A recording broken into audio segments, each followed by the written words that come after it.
আসসালামু আলাইকুম। আমি আবারও চলে আসলাম একদম ইউনিক একটা রেসিপি নিয়ে। দেখুন মাশাআল্লাহ কত সুন্দর একটা রেসিপি নিয়ে আবারও চলে আসলাম আপনাদের মাঝে। এইরকম একটা ডোনাট যদি বাচ্চাদের সামনে দেয়া যায় অথবা বাচ্চাদের টিফিনে দেয়া যায় তাহলে তার কোনো কথাই নেই। দেখুন কত সুন্দর আর কতটা লোভনীয় হয়েছে। তাহলে চলেন চলে যাই মূল প্রসেসে। এই তো আমি এখানে নিয়ে নিয়েছি একটি মিক্সিং বল, তার মধ্যে দিয়ে দিলাম হাফ কাপের মতো গরম দুধ। গরম বলতে একটু হালকা গরম।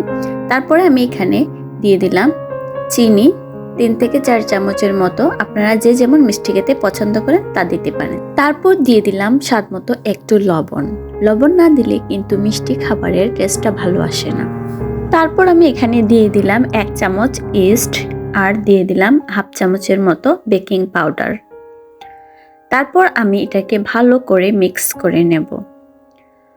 একটু মিক্স করে আমি এখানে দিয়ে দিলাম একটি ডিম। এখন আমি ভালো করে এগুলোকে মিক্স করে নেব। যদি আজকের রেসিপিটা আমার ভালো লেগে থাকে অবশ্যই আমার চ্যানেলটিকে সাবস্ক্রাইব করবেন আর ভিডিওতে একটি লাইক দিতে কিন্তু ভুলবেন না। এখন আমি এখানে মিশিয়ে দেব ময়দা। এখানে আমি 1 কাপ ময়দা নিয়েছি। আমার যদি প্রয়োজন হয় তাহলে আমি পরে অ্যাড করে নেব। এই পর্যায়ে যদি আপনাদের ডোটা যদি একটু নরম হয়ে যায় তাহলে আপনারা একটু ময়দা অ্যাড করতে পারবেন। আর যদি একটু শক্ত হয়ে যায় তাহলে একটু লিকুইড দুধ দিয়ে ডোটা আর একটু সফট করে নেবেন। এই পর্যায়ে আমি দিয়ে দিলাম 3 থেকে 4 চামচের মতো রান্নার তেল।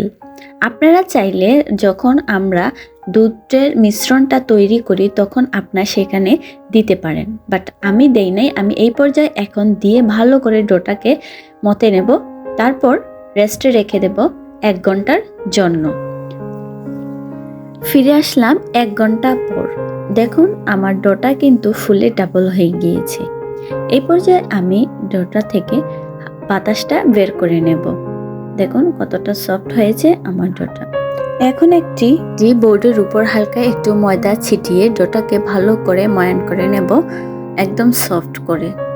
তারপর এখন দেখুন আমি এগুলোকে কেটে নেব সাইজ মতো, পরিমাণ মতো করে। তারপর দেখুন আমি এখানে নিয়ে নিয়েছি একটি লিচি। নিয়ে এখন ভালো করে ডোটাকে একটু মথে নেব, নিয়ে তারপর শেপ করে রেখে দেব। আমি এখানে এই ডোনাটগুলো বানানোর জন্য ইউজ করেছি একটি ছোট কাচের গ্লাস। আপনারা চাইলে এখানে বড় কাচের গ্লাস ইউজ করতে পারেন। আর ইউজ করেছি নাইফ। এই তো দেখুন গ্লাসটা দিয়ে এখন আমি এইভাবে চাপ দিয়ে এক হাতে ধরে বসিয়ে দেব আর ওইদিকে সাইড দিয়ে একদম একটু একটু করে কেটে কেটে নেব। আমি কিভাবে করে কেটে নিলাম এটা আপনারা দেখেই বুঝতে হবে। তারপর দেখুন একটু হাতের মধ্যে একটু আটা লাগিয়ে আমি এটাকে একটু চেপে চেপে ফুলের আকারে নিয়ে করে নিচ্ছি।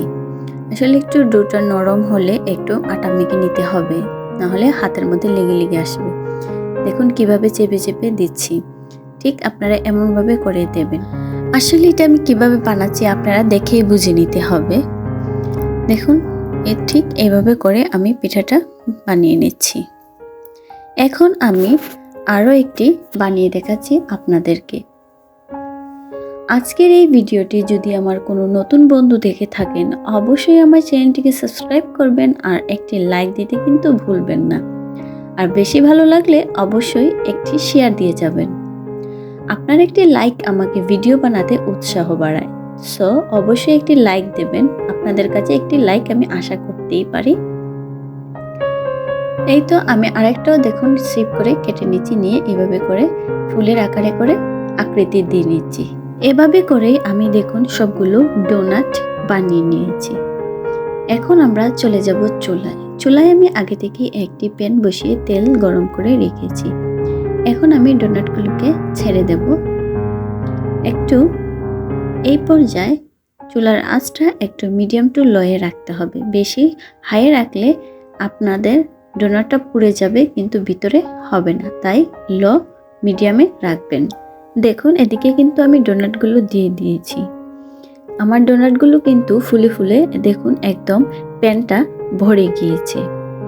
আমি এখানে ভুল করেছি, আর একটা কম দিলে ভালো হতো, যাতে ওইগুলা ভালো করে ফুলতে পারতো।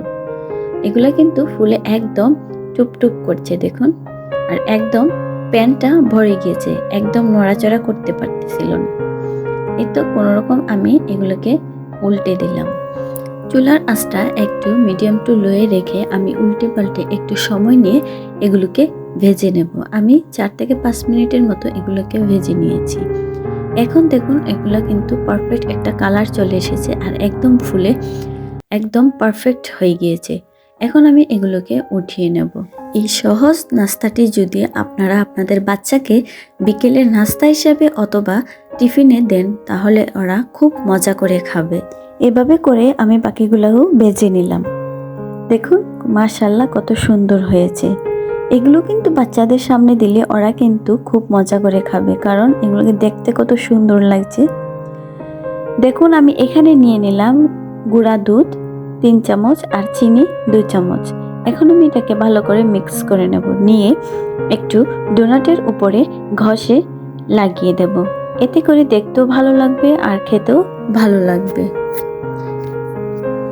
এই তো আমার কিন্তু এটা মিক্স করা শেষ। এখন আমি ডোনাটটা নিয়ে দেখুন কিভাবে ঘষে লাগিয়ে দিচ্ছি। বাচ্চারা কিন্তু খুব পছন্দ করবে। উপরে যদি গুঁড়া দুধ আর চিনির মিশ্রণটা লাগানো থাকে, খুবই ভালো লাগবে। এভাবে করে আমি সবগুলোকে লাগিয়ে নিলাম। দেখুন কতটা সুন্দর লাগছে আর কতটা ইয়াম্মি লাগছে। বাচ্চাদের সামনে যদি এইভাবে পরিবেশন করুন আপনারা, অবশ্যই বাচ্চারা দেখবেন তৃপ্তি করে খাবে। আর আপনারা যারা বড়রা আছেন তাদের বিকেলের চায়ের সাথে কিন্তু খুব ভালো যাবে এই নাস্তাটি, আর খুব অল্প সময়ে বানিয়ে নিতে পারবেন। অবশ্যই আপনারা এটা ট্রাই করবেন। যদি আজকের রেসিপিটা ভালো লেগে থাকে, অবশ্যই আমার চ্যানেলটিকে সাবস্ক্রাইব করে দেবেন। I hope everyone like this video. So সবাই সুস্থ থাকবেন, ভালো থাকবেন। আল্লাহ হাফেজ।